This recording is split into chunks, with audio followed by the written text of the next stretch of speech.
Beautiful people. Welcome to another episode of Conversations Unleashed, Rising Together. It is Michael Bonner here, and I'm so glad to have all of you here today, y'all. It's the end of the year.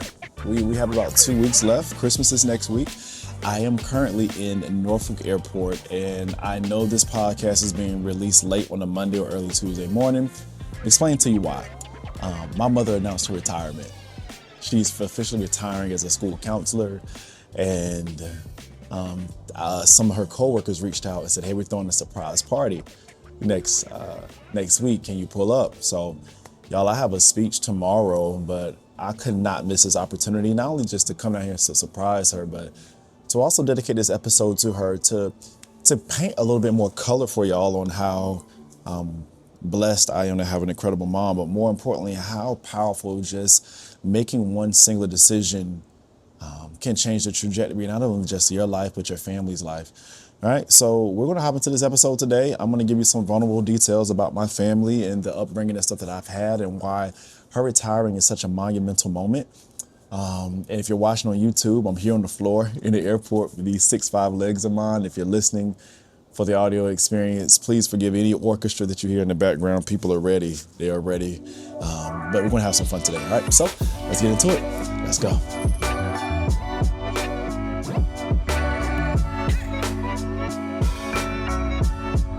So for those that did their homework last week, all right, I got a lot of text messages and stuff from you, a lot of direct messages from you, and just hearing the outpouring of, "Hey, Mr. Bonner, look, we appreciate you even addressing it. Hey, 2025 been great for me, bad for me, whatever, but I like the intentional piece." I have boiled mine down to 2. And during this time, what I normally start doing is I start calculating my scripture around those words and my giving goal around those words, and I start ordering my jewelry for next year. So that's how you can go along the process with it. I'm going to take the next couple of weeks to build out my goals per quarter. Maybe I may do that with you next week, just to give you a good example. But so y'all, listen, I am so glad to be here and surprising my mom, and hopefully she's not checking her location. But this is so huge, everyone, because my mother was the first one to ever go to college in her entire family. And if you've been to any of my speeches, you've heard me talk about my love for my family, because if I want to be frank with you, the success that I've been able to build, the wealth that I've been able to build has been more in part cemented due to the incredible family structure that I have.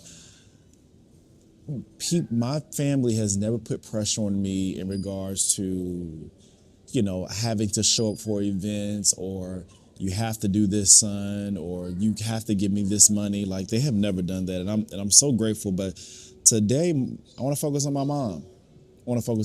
Because her and my father were both pioneers in their own way. But I want to let you know that it's just the power of making one decision. No matter what you've done in your past, no matter who you are, where you come from, you can do something extremely powerful. My mother's mother, and she's having surgery this morning, so send a prayer for my grandma. My mother's mother had her at 14 years old. Okay? My mother had her first child at 17 years old. So my mother used to tell me about the times they would have to get 1-cent cookies to eat dinner. So my grandmother would give her $1. She'll go get 99 cookies or 95 cookies, and that would be their dinner because they were so poor, 1-cent cookies. And that was so mind-boggling to me, to know the conditions that they grew up in. So she sort of always, my mom always expressed how she sort of wanted better for life, but it's tough to see better when you're surrounded by that. And the cool thing about my mom and I is, when my mom was 9 months pregnant with me, she ended up having to work as a cafeteria worker. So she was scrubbing the cafeteria floor while she was pregnant with me at 9 months. The funny thing about that, y'all, is I was 10 pounds and 7 ounces. So imagine a cafeteria lady that is 10 pounds, 7 ounces, and you're scrubbing the cafeteria floor to make sure kids have something to eat. Mind-boggling. And even to think that's perfect foreshadow to where I'm at today, right? As this teacher and this guy in education in the world. But one of the things that I love the most is I remember her talking about praying over me as a kid, even when I was about to be born, or even down to when I would have my issues and stuff as a kid, but notice how I just said she was a school cafeteria worker, right? One of the things that was big for her during that time was we needed more money. Y'all, I did not come from money. My parents didn't come from money. So it was times it was hard. I remember, that's why the winter is so interesting for me, because I remember us waking up sometimes and the heater has gone out, and my dad, the incredible man that he is, will go off and go to One Stop in Perquimans County, North Carolina, and get some kerosene and put in the kerosene heater, and my sister and I would sleep under extra blankets, Candace and I. You know, I remember those nights and stuff vividly, and my mother decided to do something about it. So my Aunt Curlin went to my mother and, went to my mother and said, sorry for the pop on the microphone, y'all. Went to my mother and said, hey, if you want to really change your family trajectory, if you really want to change the lifestyle of your family, then you need to go to college. Now, let me set the stage for you, because I know my mom is watching this. So, Mom, I'm going to give you all the flowers as I stretch on this airport floor. Nobody in her family has ever been to college.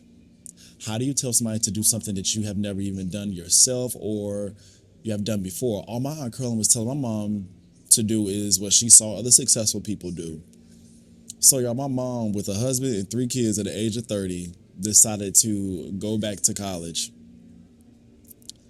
I remember going to college with my mom with a chalkboard and a highlighter, just like being in class with her. I remember my father having to walk my mom to class because my mom said she was so sad and insecure about being the oldest one inside of college at that time. Shout out to Elizabeth City State University. And I remember us going through it. I remember her friend Miss Viola, and I used to play with her son, and just her grinding for 5 years with one car. And it seems like a blur to me now because I was so young. But that one singular decision, everybody, changed everything. My mother's retiring today, but that one decision 25 years ago changed everything. If my mother did not go back to college at Elizabeth City State University, I would have never been able to afford AAU trips with the Elizabeth City Blazers and playing for Barry Ford and my Uncle Dick. And if we didn't have the money to do that, I would have never gotten a Division I scholarship to Winston-Salem State University. And then if I wouldn't have done that, I would have never been able to major inside of education and psychology. If I didn't major in education and psychology, I would have never went to the Ellen DeGeneres show. If I never would have went to the Ellen DeGeneres show, I would have never became an international public speaker. If I never would have became an international public speaker, I would have never created opportunities to help other people and teachers and give back to my community. And all of that can be pointed back to this incredible individual by the name of Frida K. Bonner, who is retiring this Friday in December. And I am so excited to go and scare her and shock her and pull up on her, because she did not want a celebration at all, y'all, but she deserves it. And the reason why I want to be big about that is because I shared with you her going back to school. That was a huge moment for her. Back in the 90s, the common rhetoric around black women during that time was, especially in the church as well, you need to stay home and take care of your kids. Now, in other communities, I'm sure they were encouraging the concept of progressing yourself through education. So my mom went against the grain. She went against what people telling her not to do it, and you shouldn't go to college, etc. And she did it, and my life is a reflection of her one singular decision of making a good choice, even though it was terrifying, even though it was scary. So to all of you out there, including myself, as 2026 comes upon us, what one thing that you need to make a decision on that will help change the trajectory of your life? Y'all know mine. I have a lot of them, but one that's known to the world is I made a decision to go back in that classroom during my 4th or 5th year after that divorce and do something different, right? That's why I'm full of emotions and stuff today, because even after my mother received her degree, right? Even though my mother received her degree, I remember getting dropped off at her office. Shout out to Dwayne Stallings, who, God rest his soul. Dwayne Stallings was the one that actually gave me my first keynote speech in 2015 for $300 when I was going through my divorce. I don't even know why he asked me to speak, but he just did. That was 2 years before the Ellen thing. He hired my mom, and when he hired her, remember this young black girl, married family, he let her pick out her own furniture and everything. My mom had this office suite. And y'all, I just sit back and smile because I'm like, she deserves to be honored and celebrated. Right? And that's why, because, and the reason why I'm dedicating this episode to my mother, and I'm gonna get to her in a minute, but The reason why I'm so encouraging to everybody, and if you've ever met me, you know I'm normally greeting you with a smile, a hug, is because y'all, nobody really knows the battles and stuff you fighting deep down inside. We just see the external pieces of it, right? Like I spoke for Deloitte this year. Deloitte is one of the top companies in the world. I spoke for Deloitte, but the funny thing people don't know is before I went on stage, I was crying tears in my hotel room because grief came over me because I missed my grandfather. Like you don't know what people are fighting through to perform at the highest level possible or to even get to that next level. So if you take anything, not only just from my mom on going back and to do something that was good for her family, even though everybody was against it, take the concept of cheering people on. Take the concept of just knowing that you just don't know what people are fighting in the silent battles deep down inside. And that goes for any and everyone. And that's why I just love all of you, all 500 that listen to every week on any platform. Y'all, because we can do something. We can encourage people, right? Let's see as this podcast does grow in the next 5 years. It's something beautiful. Y'all were here with me when we were figuring this thing out, right? When we was trying to get a schedule, when I'm recording in the airport. So I am really happy about this. And I hope you're encouraged.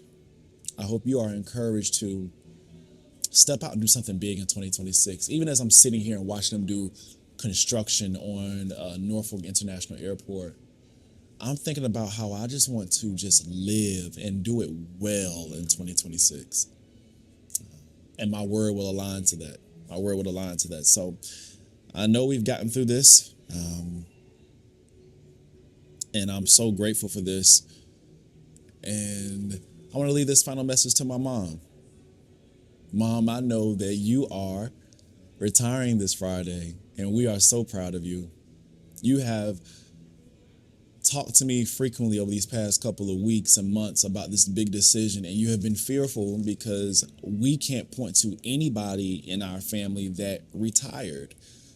You're one of the very few black people, black women that I know to retire. And it is such a beautiful thing, even though I know it's terrifying, Mom, because you have been working since you were a kid, 7 or 8 years old.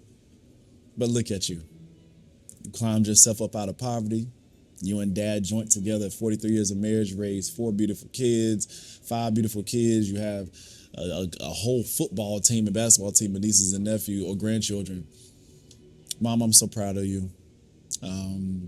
If I had to pick another mom, I would go with you 1,000 times over again. I'm praying that in this next retirement stage of your life that you get to see the world, that you enjoy yourself, that you get a chance to spend more time with family, that you get to write more that you love to do, that you get to go back to the school and visit for fun instead of out of obligation. I'm hoping that 2026 just opens up this beautiful space for you, that there will be no lack in your life, that there will be no hardship that comes your way because you have sacrificed not only just for your own family, but all the countless number of your kids and the students you have served, the amount of times you went to rack room shoes to make sure kids have shoes for the winter time and stuff, right? So I'm hoping, Mom, that you recognize that the world sees you. We see your sacrifice. And I would not be here if it wasn't for you. You changed our entire family trajectory by you just choosing to go to college. And that has not only impacted me, but will impact the kids I continue to serve and also impact the countless amount of people that we continue to look after and help. All right. So, Mom, I love you. I know you're going to be mad when you see this, me in the airport making this episode for you. But you'll be okay because you deserve to be celebrated. And to all my rest of my listeners and stuff, I thank y'all for just being patient with me. And, I'm hoping that we just walk into like this season of just pure joy for all of us. It's long overdue. And I've told you and I've learned myself that when you have those rough moments and those back-to-back battles, something beautiful is on the way. And that's why if you heard in my recent podcast, the theme with me for the past couple of months, I've been trying to make sure I'm aligned with God and get back right there. Because one of the things you got to recognize is your moment is going to come. Your blessing, your opportunity is going to come. The question is, will you be able to sustain it when it does? There's been seasons where my gift has been bigger than my character. The blessing was just huge, right? And I had to figure it out along the way. But with you, my friends, I feel and know that whatever you're going through in your classroom, in your business, whatever the case may be, it's setting up for something beautiful.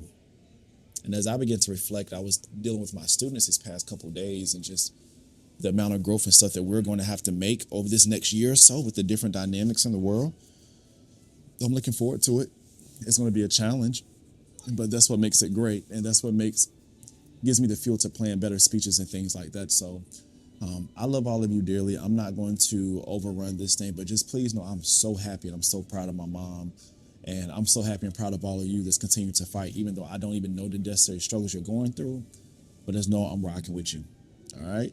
It is me, Michael Bonner. We're ending out this podcast episode today. This is Conversations Unleashed, baby. This is episode, I believe, 24 for the year. Okay. We're going to drop a couple more of them things because I want to do some fun stuff. Now, some of you reached out to me and told me, hey, I think some teachers would love some technology. I didn't get a lot of comments from y'all. Okay.